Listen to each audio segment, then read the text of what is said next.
Okay, I think it's been 3 minutes now, and I think we're ready to start. Um, thank you for joining. We are very excited to have you. We're very excited to announce some of the updates on these wildfires in California and the opportunities behind them, and how we can participate in giving back to our community, and at the same time identifying who we need to partner up to do that. So we are going to be introducing a very good guest speaker that later on I'm going to explain who he is. But first of all, I'll introduce myself. My name is Andrea. I'm with Minorea Business Equality Movements.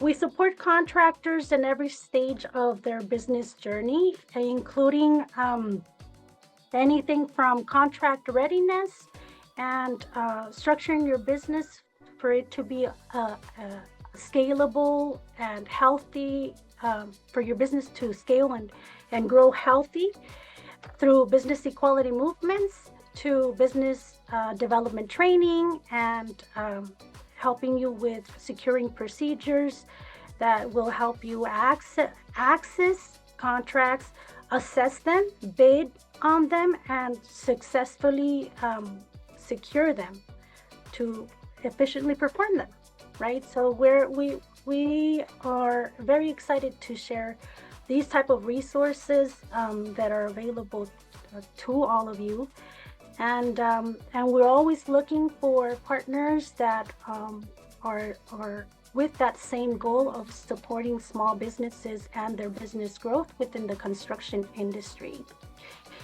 I already explained what some of what business equality movements is, and I skipped it, so I'm going back. Our mission is to support small businesses in providing education, advocacy, resources, and this is one of the areas where we try to identify partnerships that can inform us and give us good information, quality information, to be able to share it with you guys. So before we start, I'm going to go ahead and talk about some announcements that we have going on, and they're very exciting. Please save the date for April 30th. April 30th is our second edition of Business Equality Contracting. The goal of this event is to gather all the local contractors or the businesses that serve the construction industry and unite them with government entities, large contractors, quasi-government entities that support small business growth and are looking for local hires for other projects. We're also going to be announcing our programs that we have with Business Equality Movements, our nonprofit side, that are very exciting for small businesses as support. And with that preparation, we have two opportunities, one for contractors and others in the professional side serving the construction industry. One of them is expressing your style video challenge. If you know of any videographers or video producers that are out there that are serving the construction industry or want to be in front of the construction industry and want to express their style, we're having a challenge of gathering multiple organizations or companies that want to support our initiative, and demonstrating step by step some of the case studies and the success stories we have going on after developing the programs. This is open. It was open to the 16th. It's now extended up to next Monday. So you're invited to share this information for anyone that wants to participate. Each person or each company that gets to produce a video, it's a 1-minute video, they're going to have a chance to get voted on by the audience, and the winner gets a contract. So we're excited about announcing that. And what these videos are going to be all about is an initiative, a subsidized program that we're inviting all contractors, regardless of their phase, to participate, apply.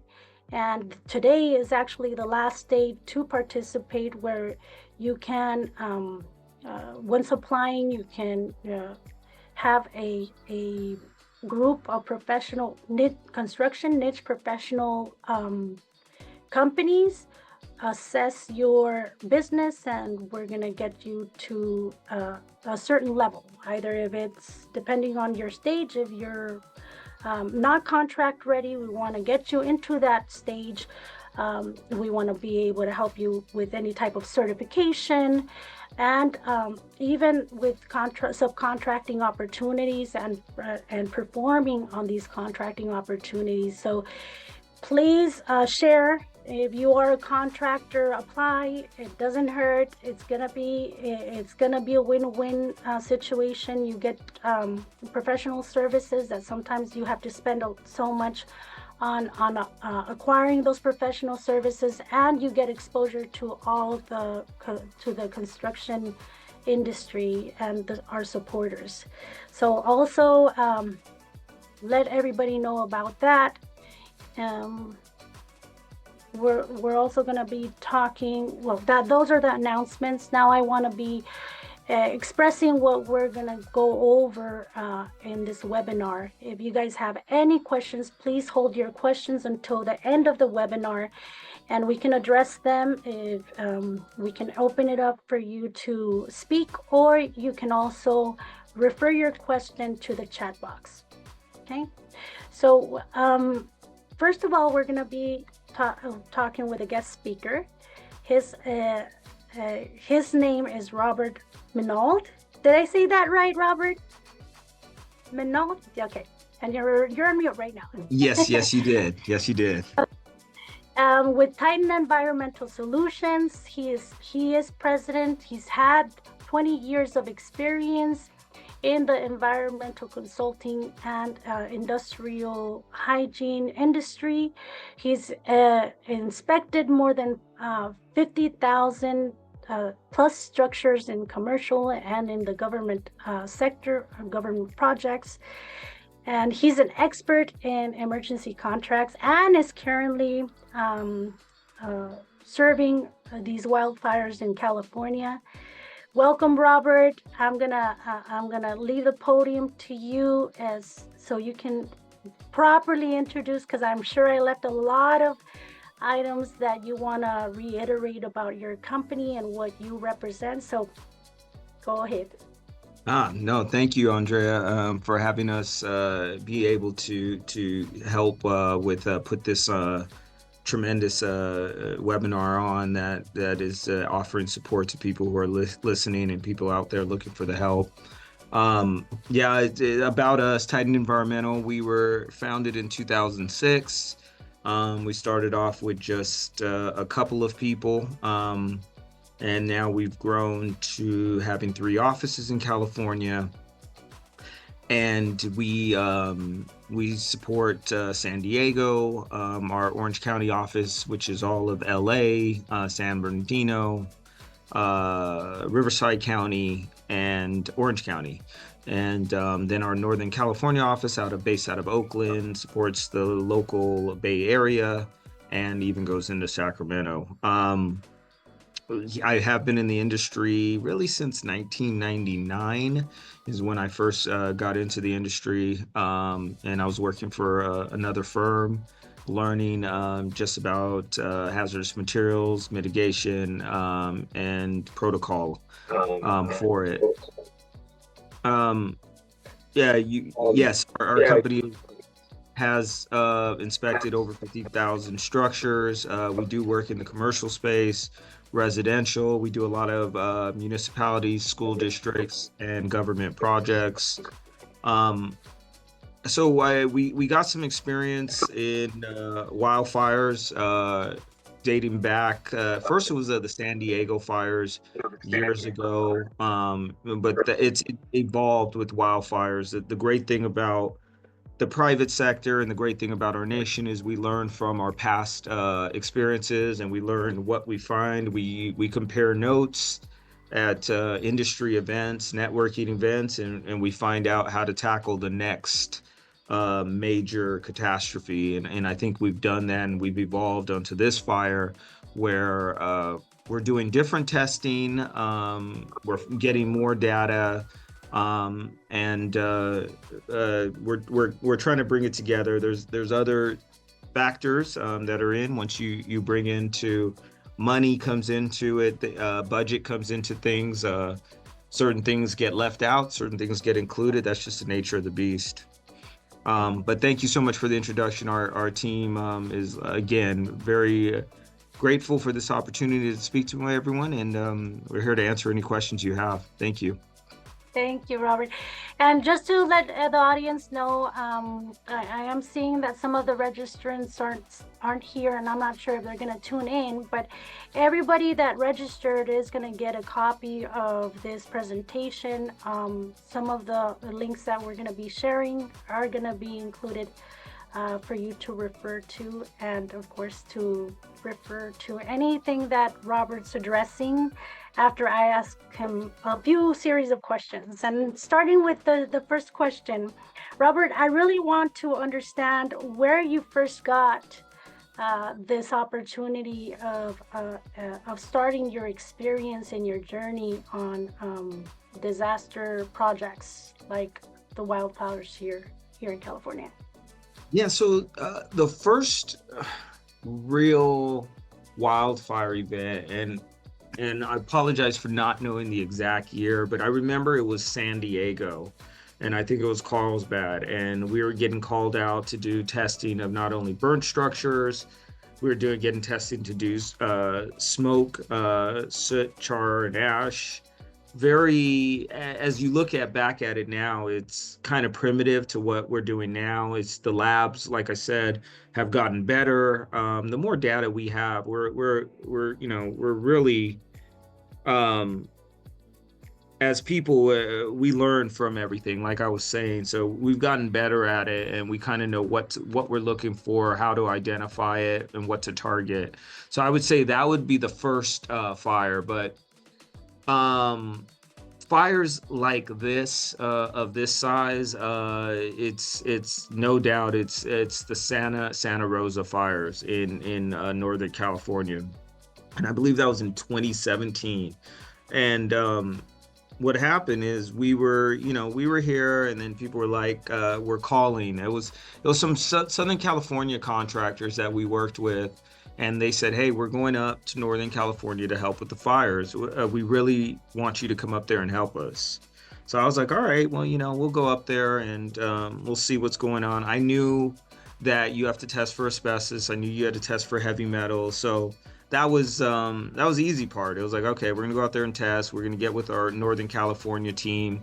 Our office was already started at that time up there. So it was, it was gonna be a breeze. It was gonna be like an old hat, and it was everything but that.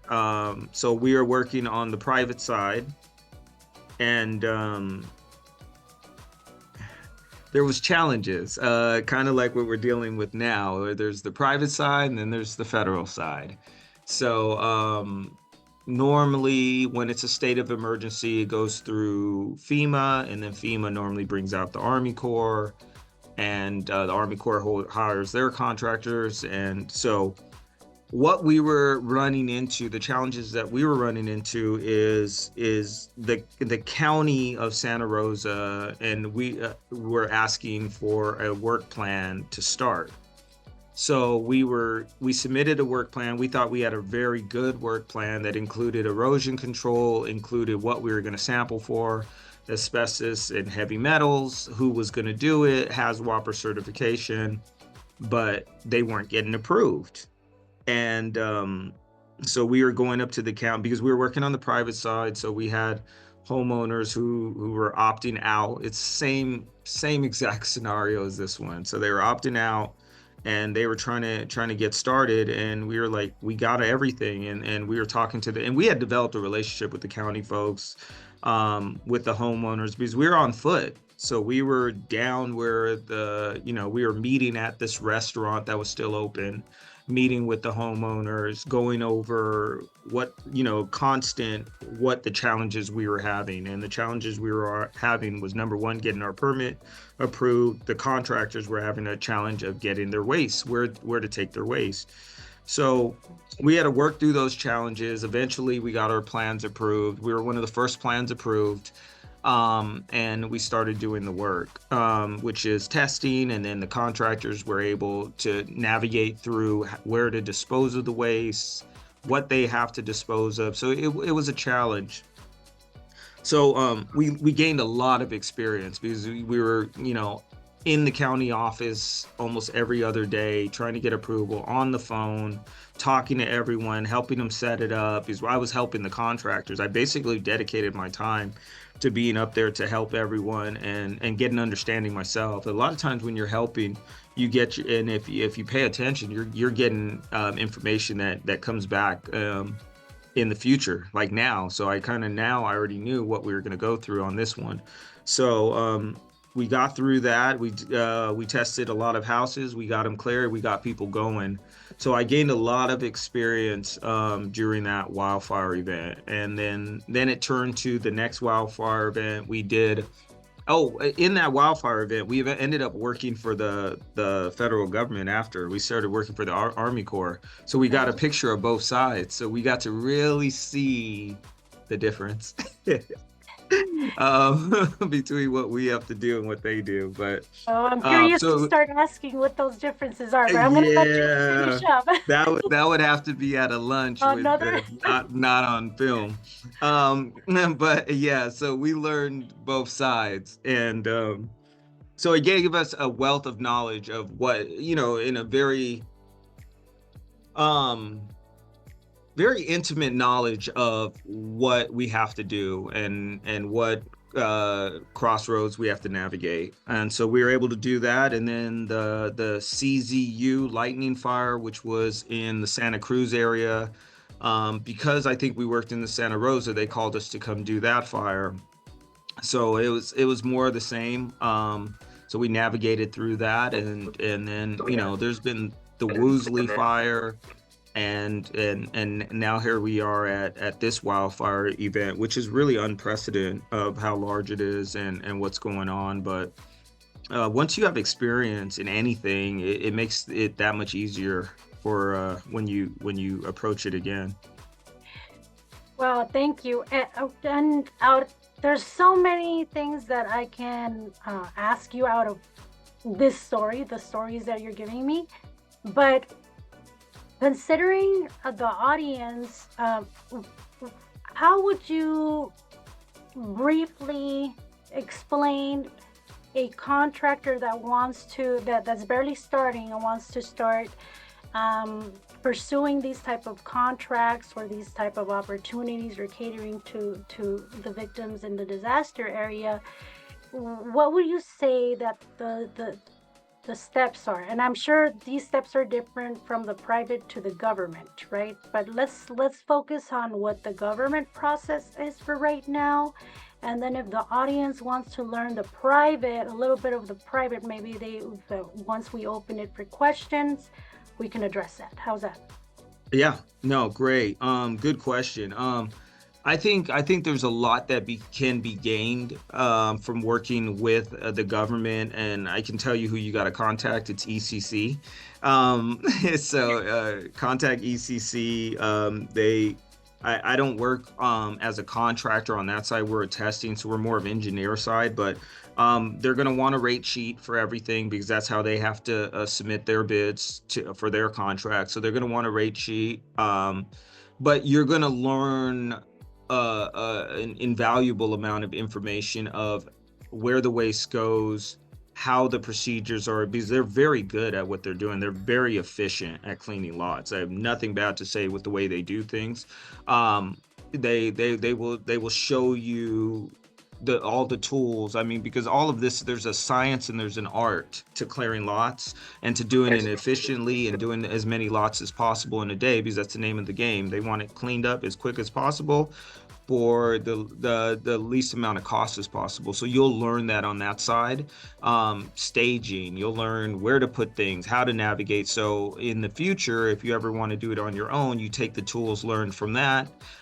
You put your tools on top of that, and then you come up with a great product. So I would definitely contact them, learn, and get a good understanding of how to work and how they manage these projects, because it's a real, it's a meeting every day. You show up, it's a game plan of areas you're dispatched to, and where the ways trucking, because I from what I understand from working with contractors intimately on the first fires, is it gets real expensive for the trucking and development.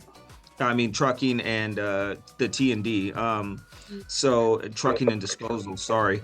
It's very expensive because they're charging you portal to portal, and there's a lot of there's a good amount of traffic in line, so you're paying for that time while your trucker is and disposal company is waiting to deposit the trash in the landfill. So you want to know that, because that could kill your budget. So you want to know how to budget that properly. And I'm all for being a subcontractor for a while, because you can learn from a distance and kind of watch the all the positives that the prime does, but you can also see some of the challenges they have, and you walk away with that knowledge of, okay, don't do that, because I saw the prime getting themselves into a little trouble.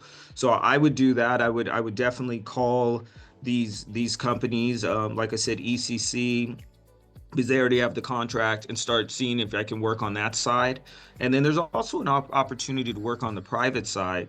If you see these big, larger contracting companies that are doing the waste removal, it's okay to go up to them and give them your card and say, hey, I have heavy equipment, I have labor, can I assist you? Can I be a subcontractor? I mean, there's so much work out there, and so lack of resources. They're not going to turn you down. They're probably going to say, yeah, can you do this? Show me your capabilities, tell me your capability studies, and you'll probably get some work, and you'll learn even on the private side of how to do it. So I think it's okay to be a sub, and then as you're out there, then if you gain confidence, you could start, going to some of these people on your own and saying, hey, I can do this work. But definitely learn what you're doing, because the problem when there's so much work, and it's at such a finite amount of time to do it, because everyone wants it done as soon as possible, because everyone's in a rush to start building, because everyone's hearing, if I don't get building permits first, it's going to take 3 years instead of 4 years instead of 2. So everyone wants to get their house cleared, but when everything's rushed and in a tight bubble, that's when you can make mistakes and not see things, and not really walk yourself through potential pitfalls that can be hard to come back out of. So I would do that and take my time and work as a sub in some capacity. Okay. And now that you explained that process, you also explained some of the areas they can start preparing for. But officially, like, what is the recommendation you give the audience if they want to make sure that they are prepared? What would you advise them on how to get prepared for these opportunities? Yeah. What I know for sure is your workers have to be HAZWOPER trained, which is a 40-hour course.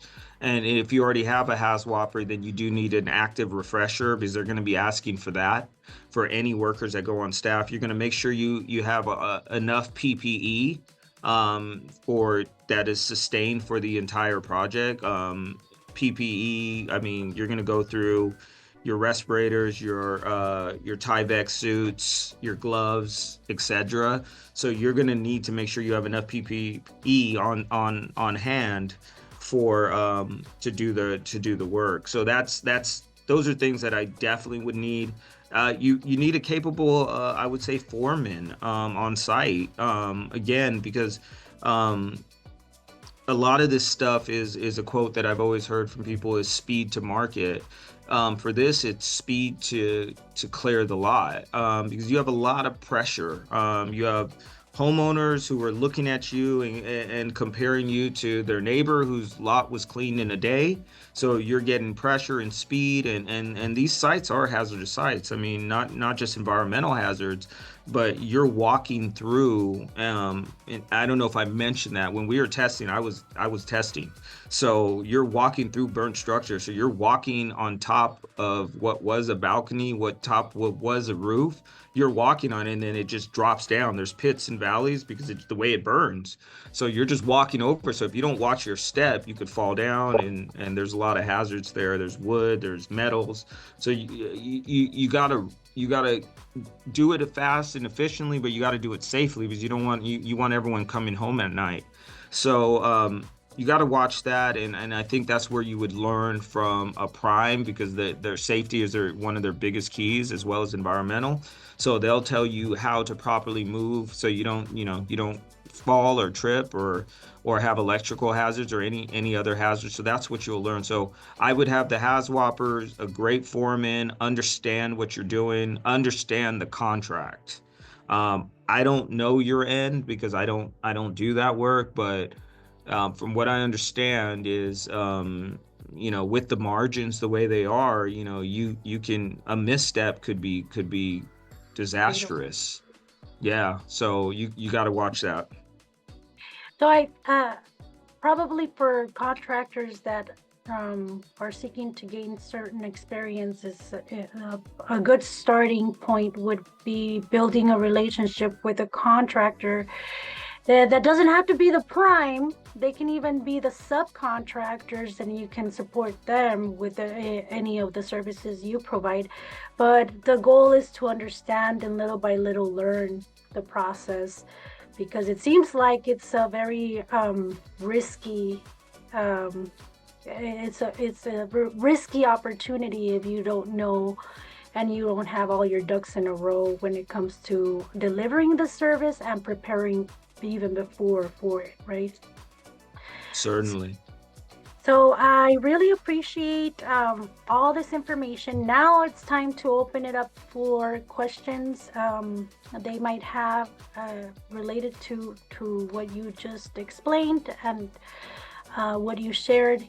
So let me go over some of the written questions and see if I can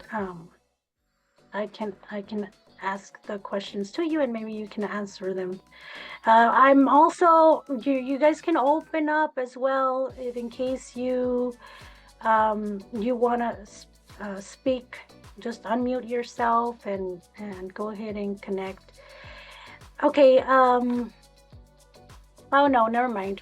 I don't think I have any questions here. It was just introductions. Yeah, if for any reason you guys want to share your information, please share your information on the notes section or the chat box. Now, anyone has any questions before I start with my questions?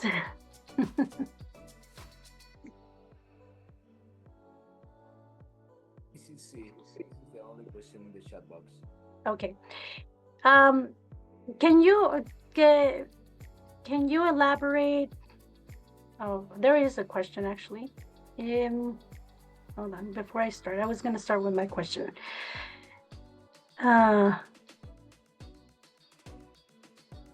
What is okay, so Christy's asking, what is ECC? The Emergency Communication Center or so. So Robert, can you explain what ECC is? And I think I think you already explained it via chat, right? Yeah, so ECC, I'm not exactly Sure. Looks like it was founded in 1985. They're in 37 countries. Um, they're one of probably the largest FEMA contractor in a contractor that the Army Corps works with across the United States and in other countries. They were contracted for the Hawaii fire. They've been contracted for many other fires. They are basically the go-to contractor because of their ability to gather a lot of subcontractors in a short amount of time. They're able to mobilize and they're able to overall get the job done. So that's who ECC is. I'm pretty sure that's the same ECC. I provided their link, but they're the guys. Yeah, they're the first ones that got this contracting opportunity, but there's still more primes that are projected to get contracts off of the wildfire fires. But ECC did reach out to us. They gave us the registration portal for you guys for anyone that's interested in registering and getting their capabilities out there so they can be a part of as a subcontractor with ECC. We are going to share that. If for any reason we don't have it on the screen, I believe we do. We do also have another question from Jose Gabriel Espinosa. He's saying, Robert, how did you manage your cash flow? It seems you contracted with different entities, which might have had different payments terms. So how does that work? Yeah. So our cash flow, we're more labor intensive, samples, reports. So we do have out-of-pocket costs, not as much as heavy equipment and some of the other stuff you guys have with. But as far as how we manage cash flow, by the time the Santa Rosa fires came in, that was 2017. We were in business in 2006, so we have a pretty good reserve to help us get through this. So it wouldn't have been as bad if it was earlier on and right after we formed, because that's when cash flow was really an issue. But what we did is we build carriers, but we had a really good relation. We do a lot of work for the insurance carriers, so we've gone over that hurdle of being a new company and them taking several months to pay. They pay us pretty quickly, so that helped us get through it. We were pretty keen on getting a lot of our contracts with homeowners. They were individual homeowners who we were billing. It was mostly COD, and it was a mixture of COD and insurance companies, so that helped us with cash flow. And for this fire, we're pretty much 100% COD, because we did learn from the last fire, some of them will stretch you out 4 to 6 months. And that's because the homeowner's fighting the claim and the insurance is not paying anything until they are able to adequately and appropriately adjust the claim. So to help manage cash flows, part of our work was we were doing COD payment terms. There was some invoicing, but it was mostly COD. Or if we were invoicing contractors, we were invoicing with a credit card. So you're gonna have to pay us fairly quickly for that reason. So that's a great question, and it's something. Unfortunately, if you do work as a sub, that is always one of the biggest issues, is when I'm going to get paid. And that should have been, as I was talking earlier, is one of the biggest things.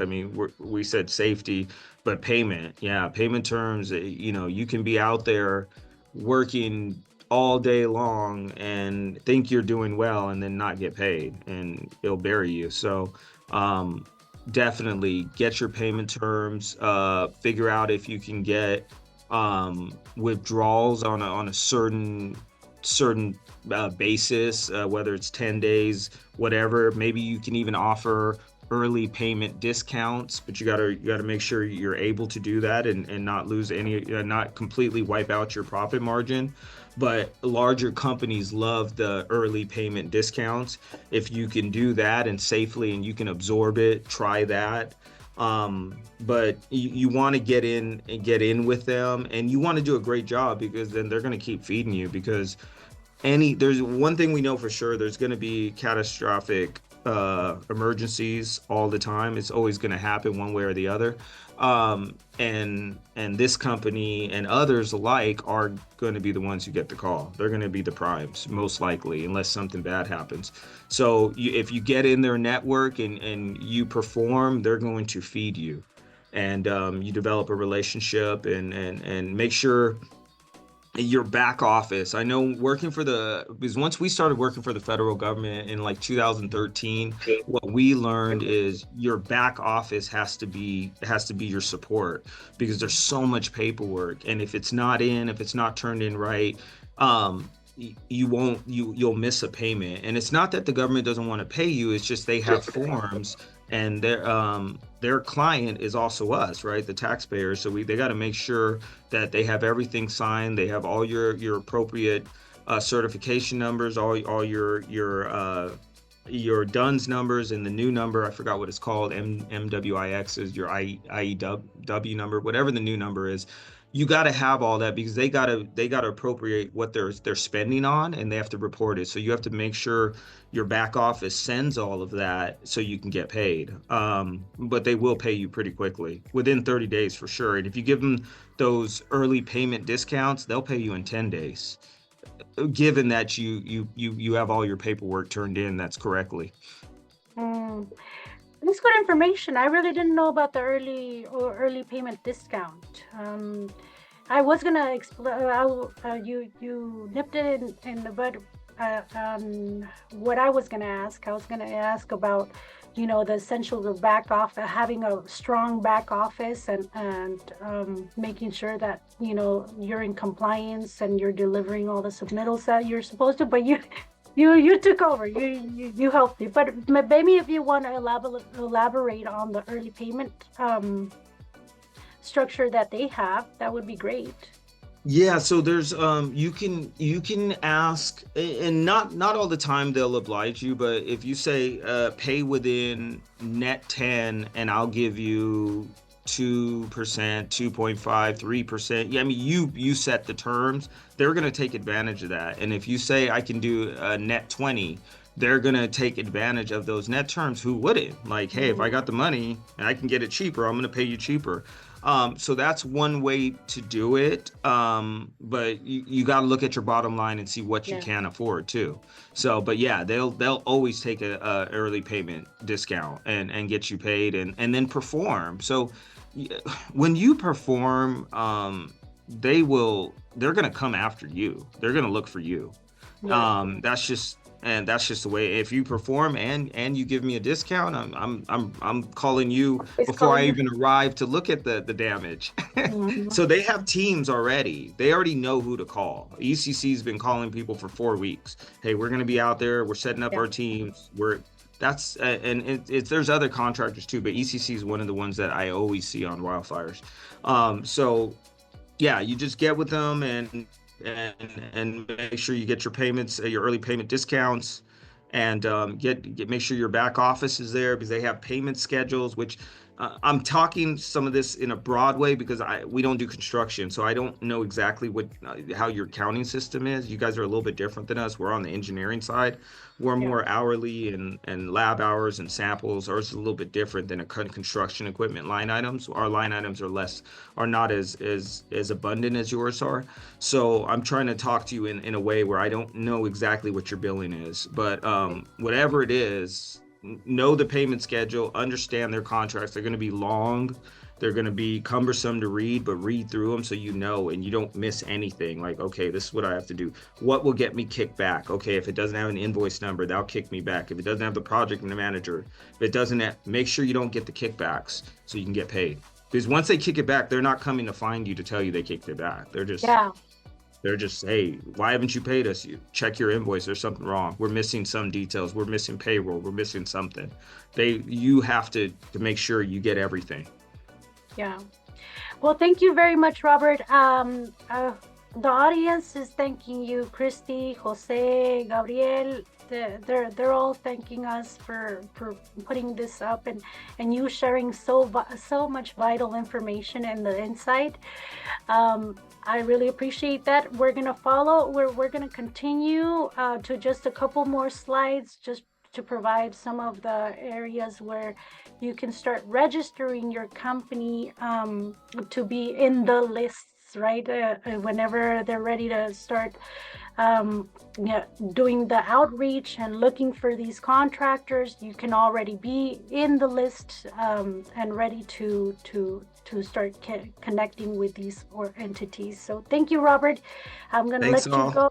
You can stick with us if you wanna. If you, I'm sure it's something that you already know about. Well, you're gonna send me the recording. I don't I would love to hear the rest of it. But yeah, I'll run and I know you're busy. answer some of these emails. Yeah, I know you're super busy, consistently having calls all the in and out because you're on the ground, on ground zero pretty much. And I know a lot of contractors are reaching out to you, and you graciously provided your email on the chat box. We are going to share that information. If you want to talk to Robert, he's very accessible. He's amazing. Thank you. Thank you. Thanks all. Thank you. Bye. All right, so moving forward, just to a couple of slides more. We want to give you some of the resources out there, and like I expressed, any of the registrants will have a copy of these slides. These are all there's a lot more, honestly. But this is related to the California fires. If you go to all these government entities and nonprofit organizations that support emergency disaster relief programs, or have initiatives, they're out in the ground serving. These are the organizations you want to start connecting with. Cal Recycle has a section where you can go and you can get all the resources that they have available, but on one of those is for you as a contractor or a business that can serve to register in the registration. The same thing for California Department of Consumer Affairs. Yeah, a lot of people already registered to FEMA, but with that, you also need to make sure that you have your SAM, unique identification number now. So that is a process, and if you get stuck, you can always reach out to us. We can help you with supporting you on finalizing the registration from FEMA. The Department of Economic Opportunities in Los Angeles, in the county of Los Angeles. We have the Cal Fire Safe, the Emergency Management Department for the city of Los Angeles. You want to get registered with those departments. All of these have the links. So you just press on it and you should be able to go in there and start navigating through their portals. And just, it's a matter of just scrolling down until you find, how can you give back, or register your business, or, look for a list of businesses that can support you for all the victims. So there's a nice combination of, getting the resources accessible through the private industry and through government organizations. We don't have, I just realized that we don't have the ECC registration. So we're gonna give you, in our email, we'll make sure to send over the list of companies that are seeking, or services they're seeking at this moment or immediately, and the registration link, so you can go over there and register with them. Okay. There's also there's other organizations, the Army Corps of Engineers. You can always go into their website as well, and they'll give you a lot of information. But like Robert had just explained, it's if you're pursuing large projects, then Army Corps of Engineers would be the source. But these large projects, you need to have past performance. You got to make sure that you know what to do. So upon speaking with the Army Corps of Engineers, they did explain that the process typically is